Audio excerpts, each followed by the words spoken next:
I think I developed a surviving mode, which was like to create a imaginary visual world. When I sit with my friends, they will share their experience of their childhood, maybe Christmas, stuff like that. I never had a good experience like that, and I would never have, you know. So it's all those empty stuff that I have in my life till now, and that I cannot fulfill it.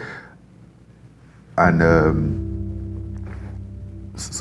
some other stuff similar to this, that sometimes I still get to my little virtual world and just live a perfect life. I enjoy my position of underdog, to be honest, because he works pretty good for me. He knows that he can work through me like that, basically from the beginning of the fight when we are still fresh. He can do that. I mean, he's not that stupid. All right, I am joined by the man who always makes the impossible possible. Francis Ngannou, how are you? I'm good, Dave, and yourself? Yes, I'm good. Thanks for remembering my name, Francis. I just asked. Tell me this, I've seen something on your Instagram where you said that you are a dream chaser. Have you caught your dream now? Have you chased it and caught it? Are you living it? No, chasing a dream, the controversy with chasing a dream is like you never stop, you know. You always have something to go after. There's always something big. The question is always like, how can I make it big? What else is out there that I can chase? That's actually like what's a dream. But I do think the most important about it is like to enjoy the process, no matter what happened. You know, I could have not make it here, but he wouldn't still be bad. But not because I have make it here that I'm settled, you know. I'm here, I'm hustling to achieve this and more to come. So there's still more dreams, even after this? There's still more dream. That's what keeps us in life. I've heard you say that you're happy with what you went through as a younger man, as a child as well, because it's helped you become who you are today. Tell me more about that. Well, I believe that having all those struggles is my young age as a kid kind of like helped me to. It was a life school, you know, give me quite an experience. Even though he was tough, you know, I get to some point in my life that I was always complaining about like how I've been falling, how many times I have fallen, until once I realized that if I have fallen so many times, it's because I have stood up so many times. If I stayed down the first time, I wouldn't have fallen the second time. So then I started to switch my focus and look on my ability to stand up. Then I realized that over the years, I have developed quite a skill to stand back up. And from that moment, you know, I wasn't afraid of like falling. So I could go my race full force and knowing that even if I fall, I'll get back up. Not a lot of people have that. It's like a superpower. You got no fear of failure at all, it feels like. No, absolutely, because in order to succeed in something, you have to accept, I mean, even in order to start something, you have to accept the idea of failing, because it's always an option. There is nothing that you're going to do that is 100% guaranteed that you're going to succeed. There is a lot of like unseen part of your dream or your project that you cannot explain, unexpected stuff that can happen, but don't let that be the reason to hold you back to attempt, because even in the failure, there's always like a positive in it. And that's why I like this favorite quote, which is from Nelson Mandela: "I don't lose, I win or I learn." So at the end of the day, even though the result might not be what you expected, but you still win for somehow, as long as you try, as long as you give everything, you keep going. And it feels like for a long time you've had a lot of people telling you, no, you won't be able to do this. You can't do this. You won't be able to become the UFC heavyweight champion. No, for a long time, forever. So I kind of like get used to it. I'm very familiar. At the point that if I start something and everybody believes in it, nobody really doubts me, then that scares me. I'm like, oh, what am I doing wrong? Because everything that I have done, that I have achieved, there is a doubt that comes into it, like, yeah, so it's part. I think it's just my way. We like a lifelong underdog, and look, you're the underdog again for this, but I guess you love it, right? I enjoy my position of underdog, to be honest, because it works pretty good for me. I was watching one of your interviews where you talked about how when you were a child, obviously you went through a lot of hardship as well, but what helped you was that you were able to build this imaginary wall where nothing can come and get you, and you had like a separate imaginary life where everything was good. Can you tell me a little bit more about that, and have you had to use that wall since? Yeah, even though I grew up, I have to deal with the reality mostly. But this started when my parents divorced, and then I have to live in different family, and I was missing my family. So I think I developed a surviving mode, which was like to create a imaginary visual world in my mind that I created a perfect family that I wanted. Everything was right. I was going to school. I had friends at school. We eat at home every time. Never get starving. Everything was perfect in that world. So when in the real life, every time that I have a challenge in the real life, then I would exile and go there in my mind for like maybe 30 minutes, live my perfect world, and everything was set, and it was continuing as a life, so, and I get that for so many years, more than a decade, or yeah, maybe 2 decades. Then, I still have some part of that because unlike what some people think, there's a lot of things missing in my life, a lot of things that I cannot have anymore, that I have lost, that I have missed as a child. Like when I sit with my friends, they will share their experience of their childhood, with maybe Christmas, stuff like that. I never had a good experience like that, and I will never have, So it's all those empty stuff that I have in my life till now, and that I cannot fulfill it. And some other stuff similar to this, that sometimes I still get to my little virtual world and just live a perfect life. But now I'm more into the reality. I have to deal more with the reality than the virtual one. But not to say I run away from the reality. It's just like, to refuel, to recharge my battery. Mm-hmm. Well, look, the reality is you are beginning Riyadh season this Saturday night. You're taking on Tyson Fury. It's a magnificent event. It's got the world talking. We're going to find out who the baddest man on the planet is. But I guess you think that's already you, right? No, that's me. I don't think that's me. I know that's me. And doesn't matter what happened on Saturday night. Like for me personally, like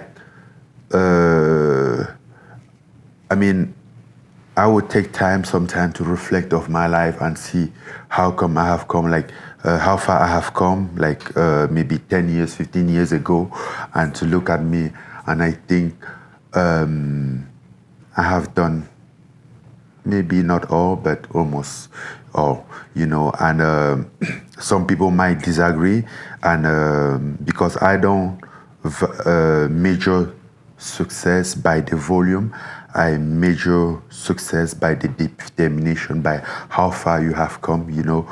Some people are starting the race from like, I don't know, way behind others, and even if they they arrive after others, but you can find out that they have a better time, a better space, you know, and I think that's how I view myself. So for me, not to say other people don't have a challenge, you know, like, but it's also like how you reflect to yourself, how you see yourself, how you approach all those stuff. And for me, that's how I see, you know, nobody could have expect me, even in a dream.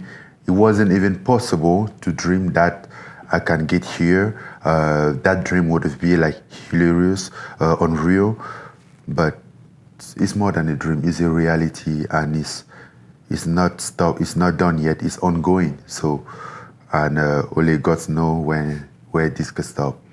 How often do you have to remind yourself of those dark days when now you are in sports cars, you are in nice suits, nice trainers? How often do you have to remind yourself of how hard you worked to get here? Always, because the question could also be, where is here? The end? No, this definitely not the end. At the end of the day, as much as I will put all the effort to get here, I also put the same effort to get past here, you know. So here is not the limit. It's the same motivation, it's the same dedication that brought me here, that is driving me through here and to get in the future. So Tyson Fury, the news has come out that he's supposed to be fighting Alexander Usyk. Yes. I've seen your tweet as well. You talked about how is this medically going to be possible. But what did you first think when that news started coming out? Well, I know that's going to be for the unified title, and that fight was have been discussed even before our fight. You know, he fell out. Good for me. So, I mean, some fight that's supposed to stand on my way ended up like have to find its own way behind me, like a plan B. What the hell do you want me to do about that? Good for them. I get the biggest pack, I get the biggest ring, the biggest fight. You know, Tyson Fury and Usyk. I mean, even though it's for the unified title, as much as I love that fight, it's not the same magnitude. And the fact that he's having this other fight as well, do you almost see that as a kind of, that he's overlooking you at all? The fact that... No, absolutely not. I also have a fight plan. I have an MMA fight plan, you know, after him. I mean, we're definitely going to fight on our side after this fight. This is not our retirement fight, right? I have a fight. I'm going to fight maybe early next year. He's going to fight, and we don't even know when he's announcing to fight. He just announced that he's going to fight.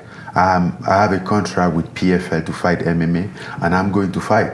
So I didn't see any offense into that. I think it's normal that he has a plan for the future. I just wanted to remind him not to plan that very close to our fight.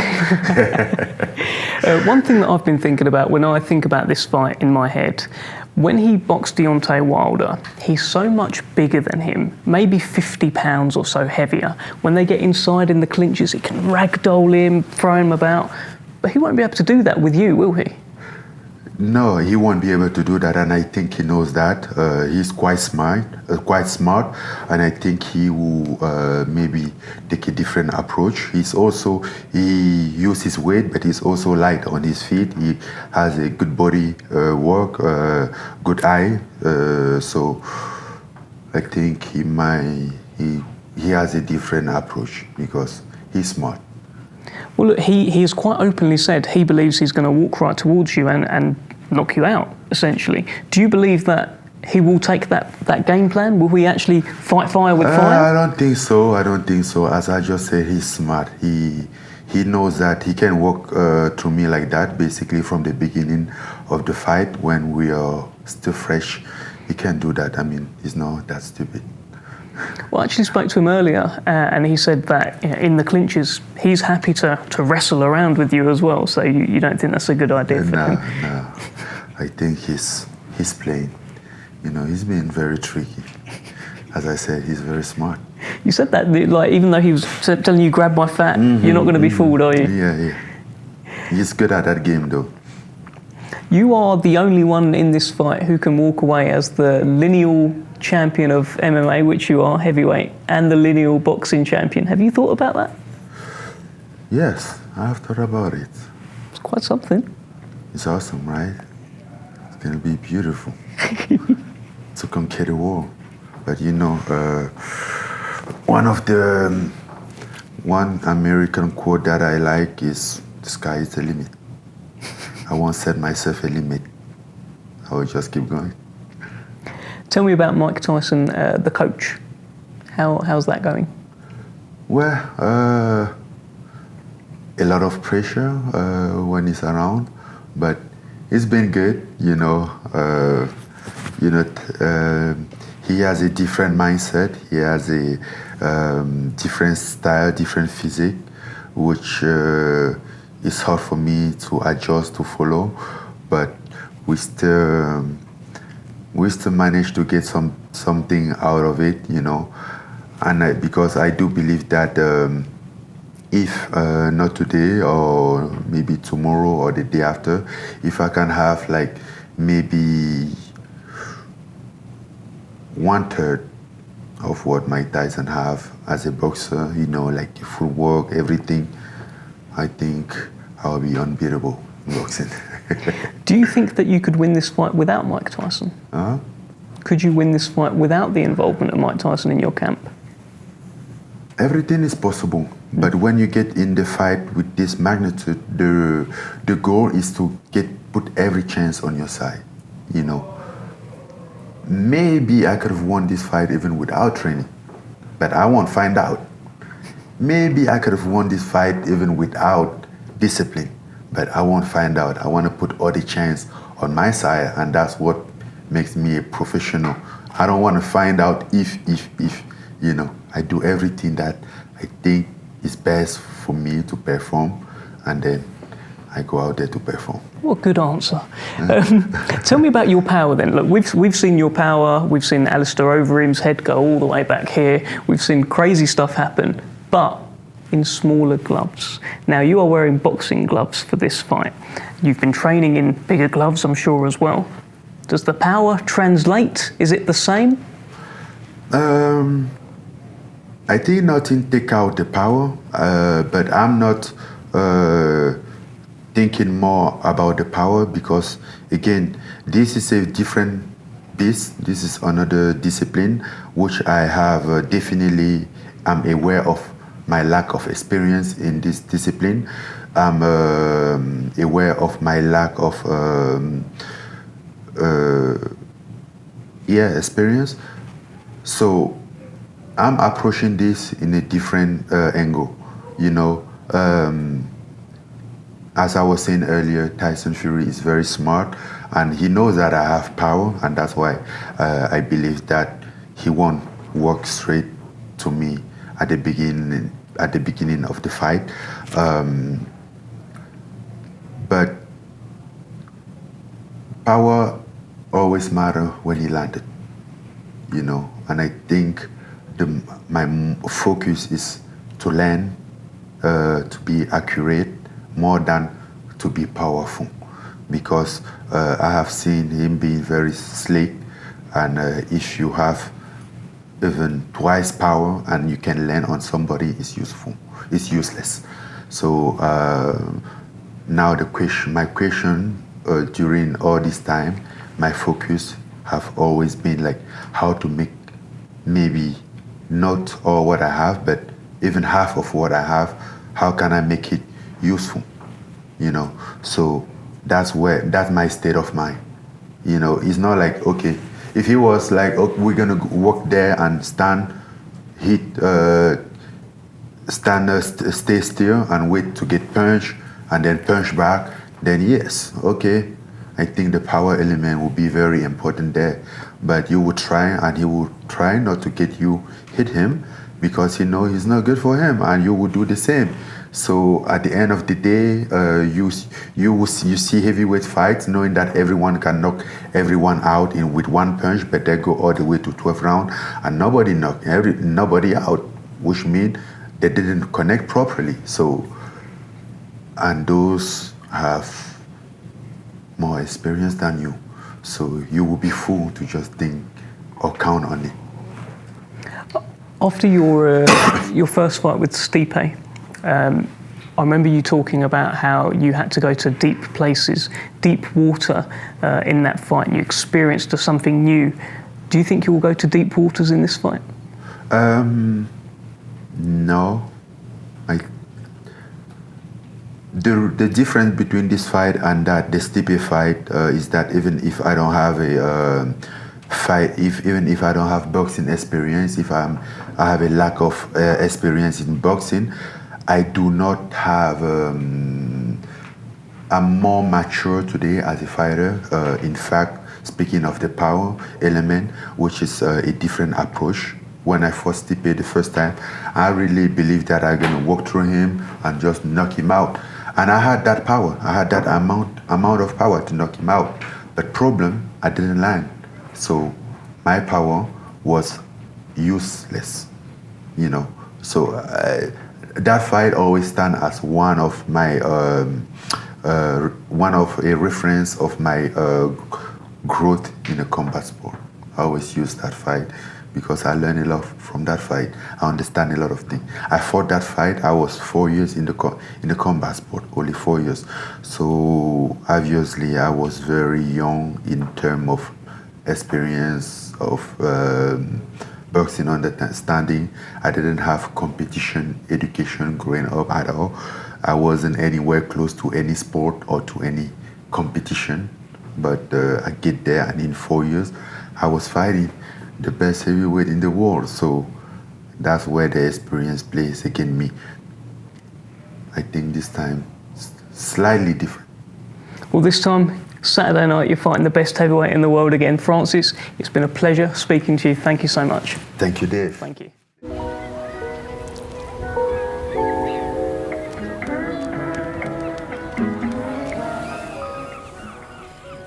This is nice, isn't it?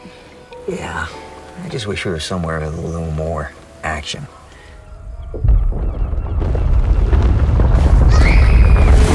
Hey, Greg.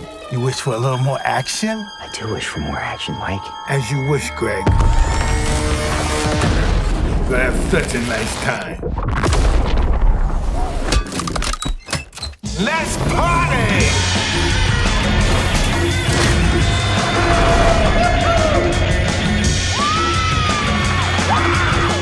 Greg, we're just getting started. Bye, sucker.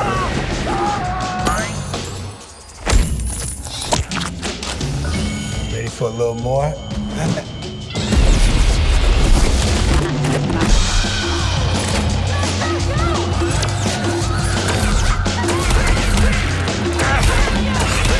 that all you got? Careful what you wish for, Greg.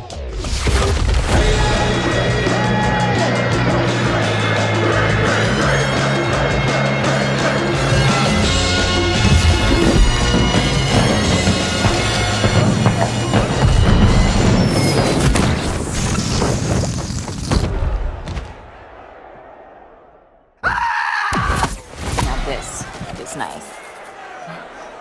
You got 2 wishes left.